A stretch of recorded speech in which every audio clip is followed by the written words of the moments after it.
been in the community and had to go for 6 years, never had violations. And just why? They grabbed like $500. They all do it. And they had to do it in Canada, and I went to the guy and I said, listen, if you can in 5 days, you can't do much this house so fast. No, like, I do it for you, I gotta do it for everybody else. And I'm like, oh, We get a lot of that. Ours is only $100.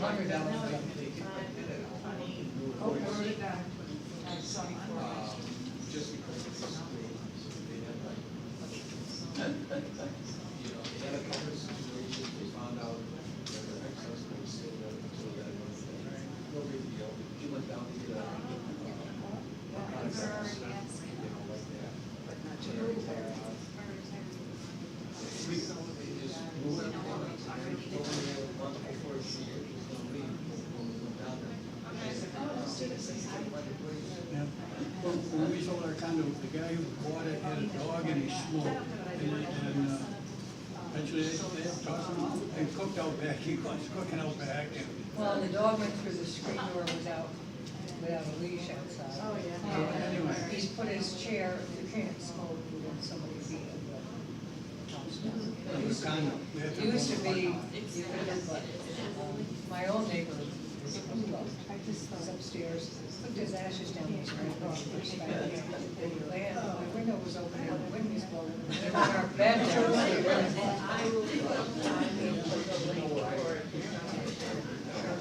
We've been talking, yeah, we've been there. The restaurant place.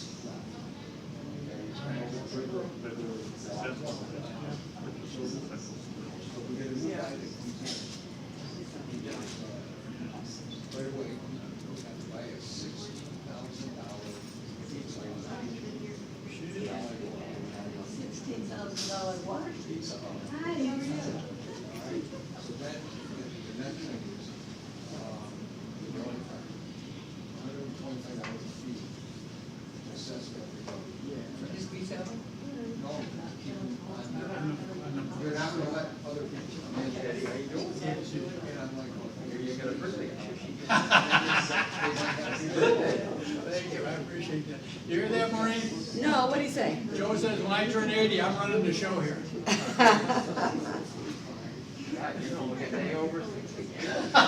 Okay. You could be teaching here, you need a substitute, you got one, right? We've tried, don't think we haven't. How much they pay for substitute? Will it cover my drug prescriptions?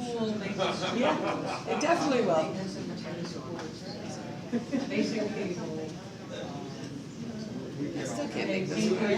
Oh, that's fine, like I advance like,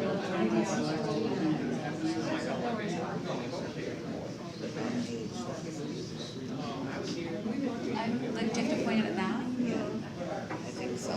it went up 1 year because he did Are you wondering if that works like a clicker? It doesn't appear, no, it's fine. We're standing right here, we just keep pushing.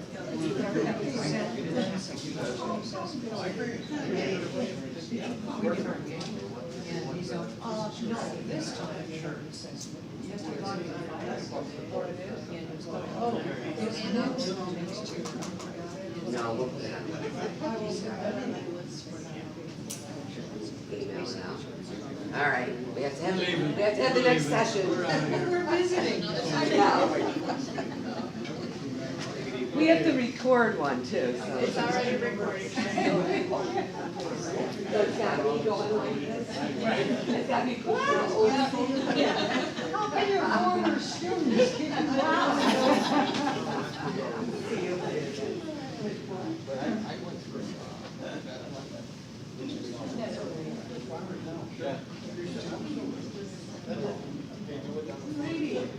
Round two. You survived round one, I guess. Yeah, I mean, it wasn't too bad. So we are looking at, we're going into a new prescription drug management, clinical management edit program effective July 1st. And so we have Allison Dunn here today, she's with One Group. One Group is one of the administrators of the Cooperative Health Insurance Plan of Central New York, which is what the school district is part of for health insurance. I believe I want to say there's 31 school districts in the plan. So we have a pretty good amount of buying power, so it does help us a little bit with that respect. But we still need to manage costs, and this is going to be one of the pieces that we do effective July 1st moving forward. And so we asked them to come in and discuss the changes with anybody that was interested. And I also, just because some people don't know, in the back is the personnel assistants. We've got Jessica, Marie, and Cindy. So they're the girls, they're the ladies that you call at the personnel place when you're asking questions about this stuff. Thank you. All right, great. Thanks, Maureen. Well, good afternoon, everyone. As Maureen said, my name is Allison Dunn, and I'm one of the consultants for the cooperative with the firm I work with, One Group, and we work very closely with Excelis to deliver the healthcare and the prescription drug benefits that you have. We've been putting these edits that we're going to talk about today in place for many districts. We're at a point now where we have them in place at 17 different districts within the cooperative, and that number is growing because we have some more negotiations and whatnot coming up. But what we'll talk about today is really the prescription drug edits. I'll give you a brief overview on health insurance and kind of why we are even talking about these edits, what's prompted us to be at that point. We'll share a little bit of data with you, and then we'll dig right into the edits, and we'll talk about prior authorization, step therapy, and the generic advantage program. So my hope is today when you leave our meeting that you have a really good understanding of how these work, what they are, what they're not, how they may impact you. I welcome your questions. If you have any questions at all as I'm going through the information, our last group was great because they had a lot of questions and we kind of had more of a conversation about everything. So I'm happy to answer your questions as you think of them. All right, so with that, we'll first off just show you a little bit of information here, which I don't think anything on this slide is a surprise to anyone. Our healthcare costs are not going down. We don't see any sort of end in sight for costs decreasing with healthcare overall or with prescription drugs. And what's driving the costs are really 7 different factors or cost drivers. We certainly have increased utilization where we have more demand for different types of services within our healthcare. We have an aging population. People are living longer. They need more healthcare for the duration of their life. More biologics and new technologies coming into the marketplace, which are excellent, but also are very costly in some cases, and those are driving up our costs. Certainly the choices that people make, their behavior and lifestyle is driving up our costs as well. Pharmaceutical costs, which we're going to talk a lot about today, and then system inefficiencies and medical malpractice. So these are really the cost drivers of what's happening with healthcare, and this is what prompted us several years ago as consultants to the cooperative to say, we need to be able to do something to kind of try to contain costs. So what can we do? And we started looking at different things within the program that's offered, and we came up with the prescription drug edits, which we've been really educating groups on and working with the unions and administration on these programs for many years so that people understand how they work, because they absolutely can save districts money, and we've seen that already. With prescription drugs, we don't see any changes with these continued increases unless we do something, unless we try to contain the cost through different programs, which is what we'll be talking about. But you can see back here in 2010, costs pretty much were level between 2010 and 2014 with prescription drugs. And then look what's happened ever since, and look what's projected to happen on a go-forward basis. And how many times we've heard, oh, there's this legislation being proposed to keep prescription drug costs down or for transparency with prescription drugs. And does it really change anything that's happening with our prescription drug costs? No, which is why we're seeing everything increase. So with that, we also know what we're spending on prescription drugs. So of every dollar spent on prescription drugs, 21% or 21 cents on every single dollar is going towards prescription drugs in the United States. That is very significant. I bet if we do this same review in a few years, it'll be even higher, because we're seeing more and more specialty medications come into the marketplace and come into membership that are really costly. Some of them are, believe it or not, $500,000 a year. Some are more than half than that. And sometimes plans have multiple people on these medications. Wonderful because they help conditions, but very difficult to budget for and to really be able to afford. So we're looking to do anything we can do to try to contain the costs. We do certainly get some good news. I don't mean to be all gloom and doom. We do see some good news with generics. Generics on this slide here, this shows what's happening with the cost of brand name medications in orange versus the blue line is generic medications. The cost of generics, because there are options, there are often multiple generic medications through multiple manufacturers available, so there's competition, so those costs can come down. On the brand name front, certainly specialty medications, we are seeing that those costs are going up because there's typically only one manufacturer of those medications, so they can really charge whatever they want to recoup all of their costs from clinical trials and all the steps in place to get the drug to be approved. So we're seeing increases there. This program that we'll talk about today, the Clinical Management Edits, really encourages members to use the most cost-effective option for them, not just always a generic, but the most cost-effective option to try to help with these increasing costs that we're seeing. And interestingly enough, household goods, and that's this gray line, that's pretty level. I think now we see that increasing way more, but the drugs and how they're relatively increasing versus decreasing status, I think is pretty interesting. So that's just a little bit of what we're seeing with trends and why we're talking about prescription drug and looking at these programs and rolling these out.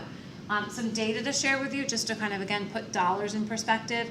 The cooperative, which is made up of multiple school districts that Maureen talked about, is budgeted to spend this year $82 million on prescriptions. Now that's about 15,000 contracts. It's about 30,000 members, adding up dependents and everybody on the plan. But that's $82 million for these group of school districts on prescription drugs. And when we look at that specific to Central Square, almost $3.5 million is spent on pharmacy. And of that, the plan, Central Square, the school district is picking up 96.6% of everything spent on pharmacy. So that's where I say, you have a very rich plan. You have what I like to call a Platinum Plus plan. Maureen referred to it earlier as a dinosaur plan, because we don't see plans like this anymore. They don't exist. And when they do, people say, I want that plan, I want those low copays, and I want that very little out of pocket, which is great benefit for all of you. Unfortunately, with that, though, there's a big price tag that's being picked up by the district. So, and specific to pharmacy, it's picking up 96.6% of everything spent on pharmacy. So anything we can do to encourage people to use lower cost medications that would still be effective for them is a strategy, is part of what these edits are all about, because the more we can bring them that almost 3.5 million down, or at least even have it not increase as much in subsequent years, we'll hopefully be able to manage these the increases that have been taking place. On a generic fill rate basis, 83% of all of the prescriptions that are filled are generic, so that's wonderful that it's such a high percentage. And we'll talk about that as we go through the presentation as well, because there is a component of this program that focuses on generics, the Generic Advantage program. So a little bit of data, is that surprising to anyone? Has anyone ever thought about that before? It's a lot of money. So, so what are groups doing, and what specifically is Central Square doing to contain prescription drug costs? Well, there's a lot of different things that are being done. The two that are starred we'll focus on today, prior authorization step therapy, and there's a third one. It's called the Generic Advantage program. So we'll dig right into those right now.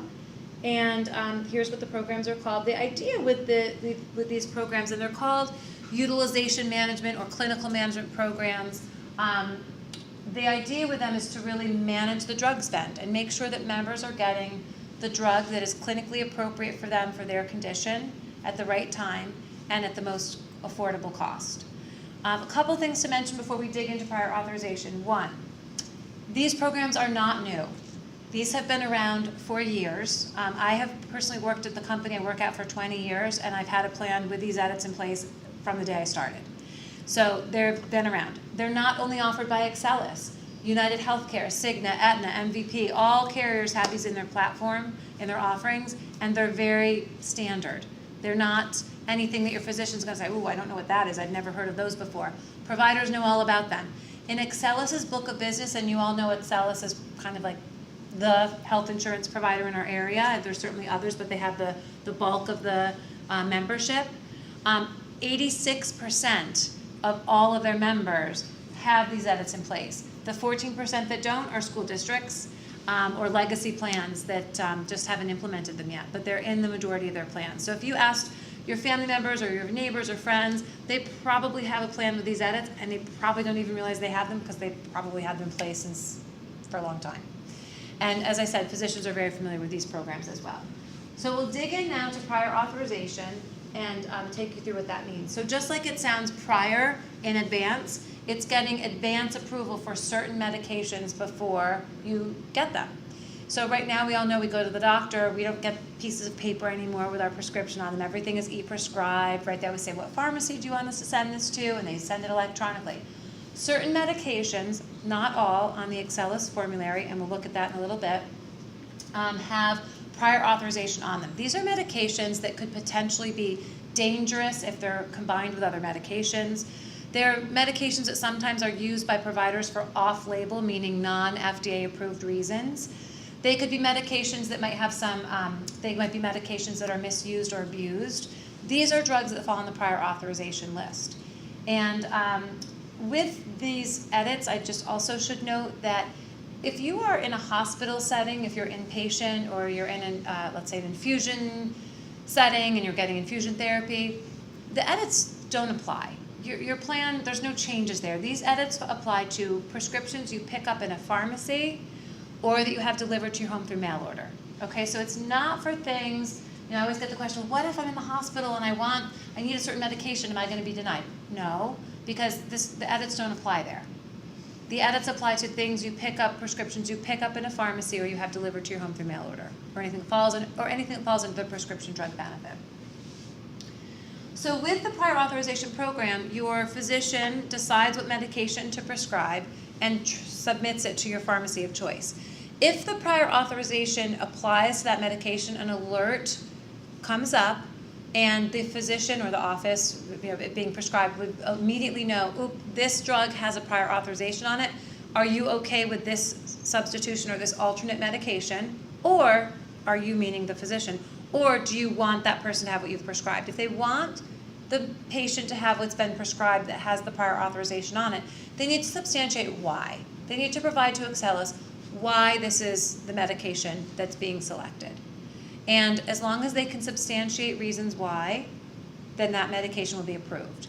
Now, if a person's on a medication, they've been taking it for 4 months, it's working for them, and they're in what's considered a clinically fragile situation. So it could be something like high blood pressure that, you know, over time you get to a certain dosage, it takes some time to manage your medication, or hypertension, depression, you know, those are medications that are very sensitive.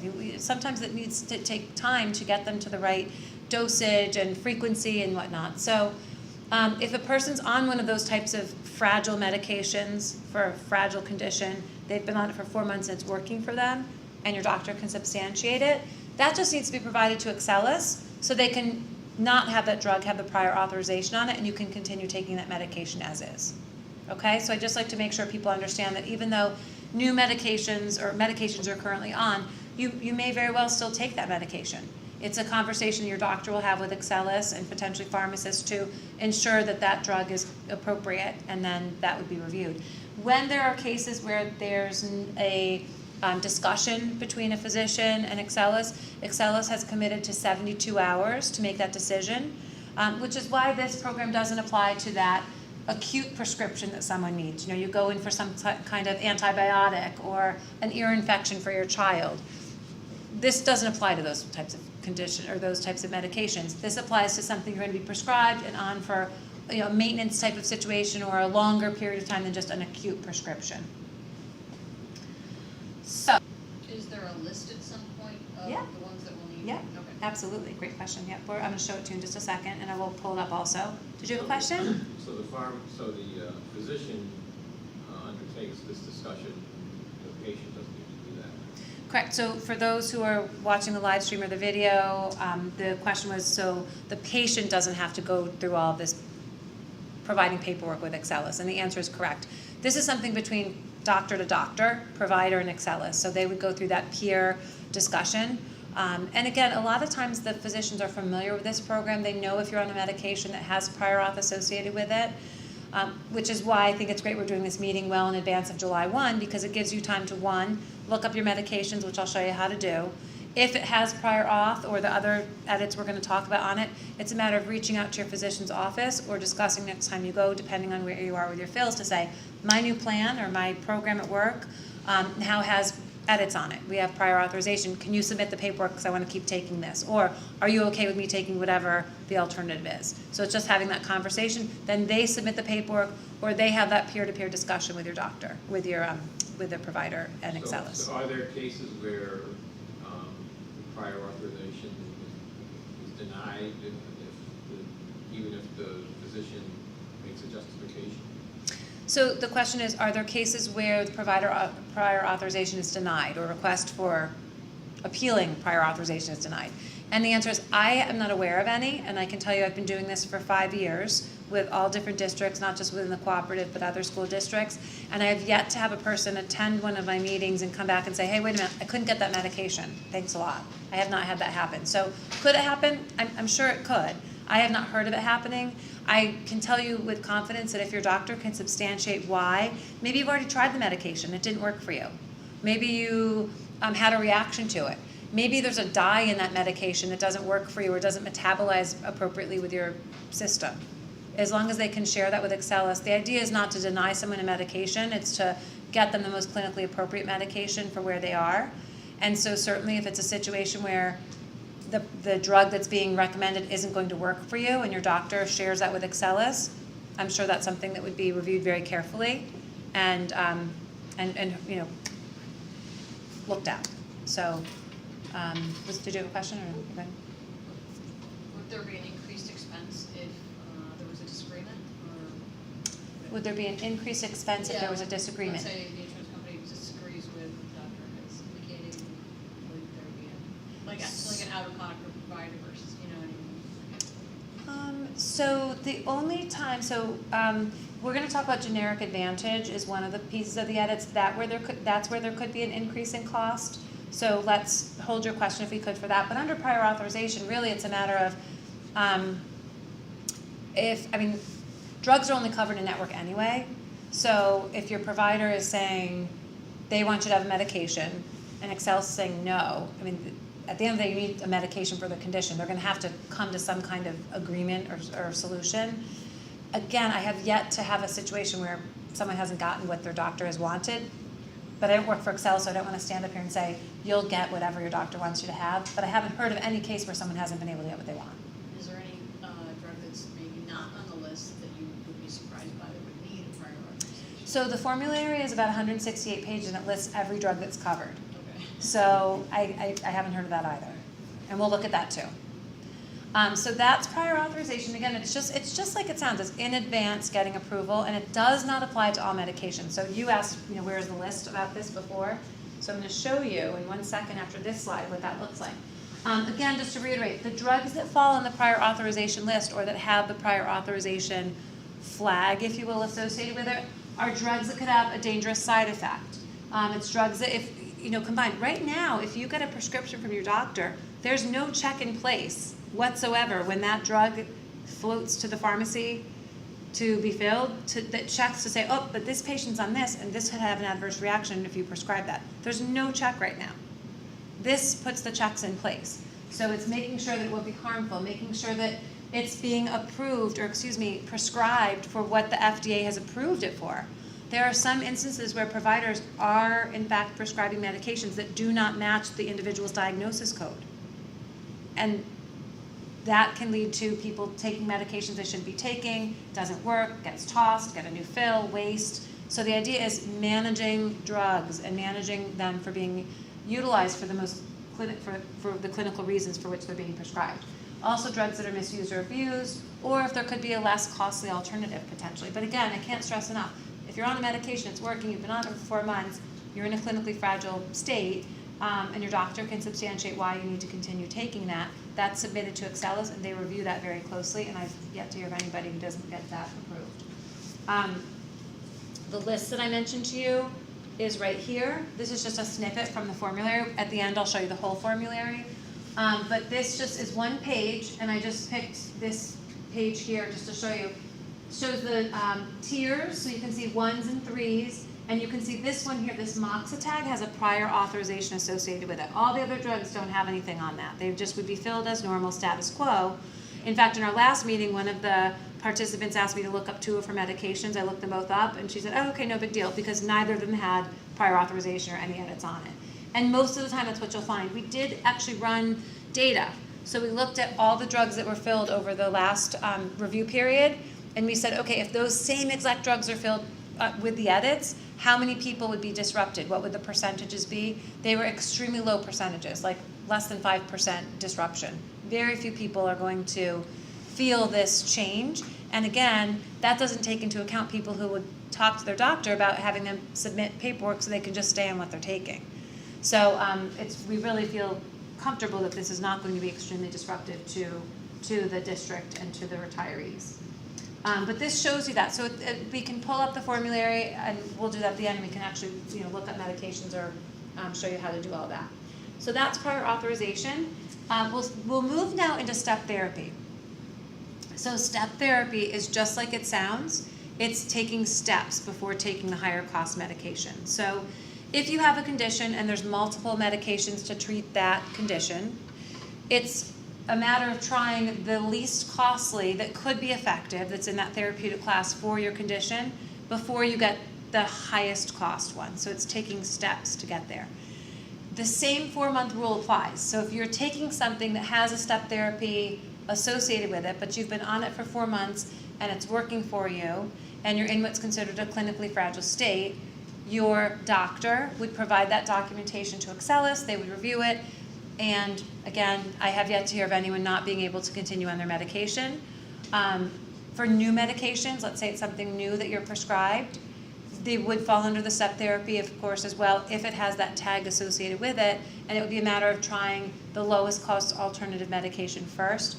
And again, if your doctor can say or says, nope, I really need my patient to have this one, and here's why, and they can show that, that's why the edits, it's a best practice, but it's not this end-all be-all, you can't get the other medications. If it's something that is not agreed upon with your physician, they simply provide information to Excelis to have that peer-to-peer discussion about why they'd like you to continue on that medication. So that's step therapy. Again, pretty basic with how that works and trying the drug before the more expensive one is covered. It does happen behind the scenes. I did pull a screenshot as well of this one. This page happens to have a lot of prior authorizations on it. So you can see with these medications, fentanyl, a lot of these are kind of considered opioid, could be considered in that category. So they've got the prior authorization to make sure it's not going to be misused or abused, making sure the diagnosis code matches what's being dispensed. And then this one here, this capsule has both prior authorization, it's a tier 3 medication, it has both prior authorization, let's make sure it's safe, it's the right quantity, all that, and no drug-drug interaction, and then also it has a step therapy. Let's try a lower cost alternative prior to that being dispensed, if possible. And if not, your doctor needs to work through that with Excelis and have that discussion. But that just gives you an idea of what the formulary looks like and how to look up your medications. And again, we'll pull up the actual formulary at the end. Any questions on step therapy? Yeah, I got one. Yep, sure. So if you are prescribed a new medication that is subject to the step therapy, do you have to go through the 4 months, or can your physician justify it if you get it, if the justification is accepted immediately without waiting 4 months? Yeah. Okay, so the 4-month rule, and it's not even like I'm calling it the 4-month rule, but it's that 4-month time frame that applies to the step and the prior auth if you've been on a medication already. For a new medication that you're prescribed, there's absolutely no requirement of 4 months, and I'll tell you why. You could be taking something for a week and have an adverse reaction to it, or maybe it doesn't help your condition. So you're going to then call your doctor and say, wait a minute, I'm on this was part of what I was supposed to be on. It's not doing anything, or I'm having this reaction. Your doctor might say, oh, that's okay, that's the reaction that everyone has with that, stay on it, you're going to get worse before you get better. Or your doctor might say, that's not supposed to happen, let me get you off that right away. They're not going to make you wait 4 months. And I often get the question, well, how long do I have to be on something before I can change it? And my answer is, it depends. It depends on what the drug is, what kind of reaction you're having, what should the reaction be, and it's all managed by your physician. So it's not something you have to worry about being on it for X period of time before you can switch drugs. The idea is, let's make sure you're on the right drug, and if it's not the right drug, let's get you off that and get you on something that would be appropriate. The last program is called the Generic Advantage Program, And this is, again, your group already has over 80% generic usage, so this is another area where, when we pulled the disruption data and looked at it, very few people would be impacted by it, because in most cases, when people can take a generic, they're taking it. But if there is a situation where a person could take a generic, but they absolutely will not take it, they don't want to take it, there's no, they just don't want to take that medication, they can get the brand name, and they would just pay the generic copayment plus the difference in cost, actual cost, between the higher cost medication and the lower cost medication. And that's when I say the cost, I'm not talking about the copay, I'm talking about the actual acquisition cost for that medication. So it could be a couple $100, it could be, could be whatever the cost of that medication is depending on what that drug is. And again, that's gonna impact very few people. I think we had 3 people on the list, 3 drugs, I should say, that fell under this. And that's why, again, we are very much advocating early, often discussion with your physician. If you are taking a drug that falls on any of these lists, prior auth, step therapy, generic advantage, if you want to stay on that medication, we do suggest reaching out to your physician sooner rather than later, just to say, I have a plan through my health plan through work. It now has prior authorization step therapy. I just want to make sure that I can continue on this, or just, are you okay if I switch? So it's just a matter of having that conversation with your doctor or with the physician's assistant or nurse in the office to make sure that that's all set. But this is the Generic Advantage Program. It's the third and last part of the clinical management edits. Yes? If the doctor says that they've had bad results with the generic, it doesn't work quite the same as the regular prescription, does the generic pricing still apply? If the doctor can substantiate that, so if they can say, yep, my patient was on these, they never worked for him or her before, or I've got all these patients and they didn't work for them, as long as they can substantiate that and send that to Excelis, then the penalty would not apply. Okay, and it's the same thing too, like the 4-month thing we talked about before. Really, that 4-month application, the rule, that's not really a rule, but I'm calling it a rule, that applies to anything. Generic advantage, step therapy, prior authorization. If you've been on something for 4 months and it's working, the goal is not to be disruptive and switch someone's medication if it's working for them and if they're in that clinically fragile state. Okay. This is a list of the Generic Advantage Program, just a screenshot of the drugs that fall on that list. So again, it doesn't apply to every single medication, but it does apply to some.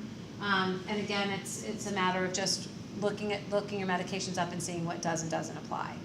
But those are the edits that, I don't mean to say, there you have it, it's that simple, but it really is. They're kind of all related. As you can see, the idea behind them is really to curb costs for members, make sure you're getting the right medication, but at the most cost-effective price, because we all know the cost for prescription drugs are not decreasing, except for the generics that we showed. So it's a matter of really trying to contain the cost so that this really rich benefit can continue to be offered. So with that, what I'm going to do, I'm happy to answer any questions. I'm also just going to show you the formulary and how simple it is to look things up. What I did, and I'll just go back here, what I did is I went to Excelis Formulary 2022, and I know this will be posted so everyone doesn't have We'll put links on the website for it and of this PowerPoint. And everybody will be receiving directly from Excelis in the mail a letter about all of this and the changes that are coming and going into effect. I think it went to print and it should be coming into the mailboxes this week. And then everybody will have a new card before the end of the month. I'm just thinking, it's taken me 3 years for Medicare to get the right number when they try to bill Excelis. They send the wrong number, and it's taken me 3 years for them to get the right number. the right ID card number. So I don't think your number's not gonna change. Don't worry about the ID card number changing. That's not changing. It's just that with some, this is crazy, but with with different regulations with medical care, there's now new requirements of what has to be on the card, like copays and things like that. So there's just some language being added to the card, but you're not getting a new number, so don't worry about that. And the co-pays are changing. They're gonna be $5, $20, and $40 versus the $5, $15, and $30 that we have now. So if you're taking a $15 prescription or a $30 prescription, they're gonna go up. If you're taking a $5, it'll stay at $5. And and 83% of our prescriptions are 5s, they're generics. So it is a small percentage of people that it's probably gonna impact, but we wanna be making sure that everybody understands that it is gonna impact them. So on the lookup for the formulary, and like Maureen said, this will be posted, but you can just Google or use the link that Maureen shares, Excelis Formulary 2022, and then you'll just go here to view our formularies, and then it's just the 3-tier formulary. So it's just right here. And it's, oh, I'm sorry, I misspoke. It's 197, not 168 pages, sorry. It's a lot of pages. But what you can simply do is just do a Control F to find, and you can look up any prescription. So I'm just trying to think of a couple that we looked up in our last one. We looked up, Can you look up Xarelto? Can you spell it for me? Xarelt. Okay. I think. Yep, here we go. Okay, so that has a QL on it, which means quantity limitations, which you're probably already not getting it in like huge quantities. Or not you, but the person who's having this. So that's not gonna be a change for you, but there's no prior authorization on it, there's no step therapy, and there's no generic advantage. Where is it, where do you see it? So it's right here, Oh, okay. see that? It's hard to see. Is that the right spelling for it, Xarelto? Yeah. Yep. What's the red box? The red box, so the red is, okay, so the S is specialty, the MS is, let's go here, because they have a little key.